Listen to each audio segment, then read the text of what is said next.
Snack ಅಂದ್ರೇ unhealthy ಅಂತ ಒಂದು ಫೀಲಿಂಗ್ ಇರುತ್ತೆ. ಆ ಒಂದು ಫೀಲಿಂಗ್ನ ಈ ರೆಸಿಪಿಯಿಂದ ಆರಾಮ್ಸೆ ತೆಗೆದಾಕ್ಬಿಡ್ಬೋದು. ಇದೊಂದು ಹೆಲ್ದಿಯಾಗಿರೋ ಸ್ನ್ಯಾಕು.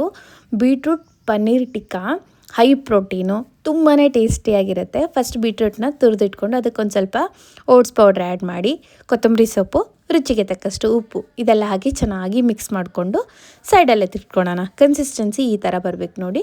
ಸೈಡಲ್ಲೇ ತಿಟ್ಕೊಂಡು ಇನ್ನೊಂದು ಪ್ಲೇಟಲ್ಲಿ ಪನ್ನೀರು ಇದನ್ನು ಚೆನ್ನಾಗಿ ಕ್ರಷ್ ಮಾಡ್ಕೊತಿದ್ದೀನಿ ಕೈಯಿಂದನೇ. ಇದಕ್ಕೆ ಕ್ಯಾರೆಟ್ ತುರಿದಿರೋದು ಹಾಕಿ, ಒಂದು ಸ್ವಲ್ಪ ಶುಂಠಿ, ಹಸಿ ಶುಂಠಿ ತುರಿದಿರೋದು ಹಾಕಿ, ಹಸಿಮೆಣ್ಸಿನ್ಕಾಯಿ ಕಟ್ ಮಾಡಿರೋದು, ಉಪ್ಪು, ಒಂದು ಸ್ವಲ್ಪ ಬ್ಲ್ಯಾಕ್ ಸಾಲ್ಟ್ ಆ್ಯಡ್ ಮಾಡ್ತಾಯಿದ್ದೀನಿ, ಒಂದು ಸ್ವಲ್ಪ ಗರಂ ಮಸಾಲೆ ಆ್ಯಡ್ ಮಾಡ್ತಾಯಿದ್ದೀನಿ. ಇದನ್ನೆಲ್ಲ ಚೆನ್ನಾಗಿ ಮಿಕ್ಸ್ ಮಾಡಿಕೊಂಡು ರೆಡಿ ಮಾಡಿ ಇಟ್ಕೋಬೇಕು ಇದನ್ನು.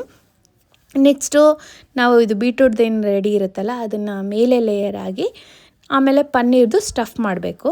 ಈ ಥರ ವಿಡಿಯೋದಲ್ಲಿ ತೋರಿಸ್ತಾ ಇದ್ದೀನಲ್ಲ, ಈ ಥರ ಚೆನ್ನಾಗಿ ಸ್ಟಫ್ ಮಾಡಿಕೊಂಡು ಈ ಥರ ಪ್ರೆಸ್ ಮಾಡಿಕೊಂಡ್ರೆ ನಮಗೆ ಈ ಥರ ಟಿಕ್ಕಾ ಶೇಪ್ ರೆಡಿಯಾಗಿರುತ್ತೆ. ಬಿಸಿ ತವದ ಮೇಲೆ ಚೆನ್ನಾಗಿ ಸಣ್ಣ ಫ್ಲೇಮಲ್ಲಿ ನೀಟಾಗಿ ಬೇಯಿಸ್ಕೋಬೇಕಾಗತ್ತೆ. ಲಾಸ್ಟಲ್ಲಿ ಇನ್ನು ಕೆಚಪ್ ಆದರೂ ಇಲ್ಲ ಪಿಜ್ಜಾ ಸಾಸ್ ಜೊತೆ ತಿಂದರೆ ಸೂಪರಾಗಿರೋ ಹೆಲ್ದಿಯಾಗಿರೋ ಸ್ನ್ಯಾಕ್ ಅಂತೂ ರೆಡಿಯಾಗಿರುತ್ತೆ. ರೆಸಿಪಿ ಇಷ್ಟ ಆದರೆ ಸೇವ್ ಮಾಡಿಟ್ಕೊಳ್ಳಿ, ನೆಕ್ಸ್ಟ್ ಟೈಮ್ ಟ್ರೈ ಮಾಡಿ. ಹೌದು, ನನ್ನ ಪೇಜ್ನ ಫಾಲೋ ಮಾಡ್ತಾ ಇದ್ದೀರಾ? ಹಾಗಾದರೆ ಬೇಗ ಬೇಗ ಫಾಲೋ ಮಾಡ್ಕೊಂಬಿಡಿ, ಫಾಲೋ ಮಾಡಿಲ್ಲ ಅಂದರೆ. ಓಕೆ.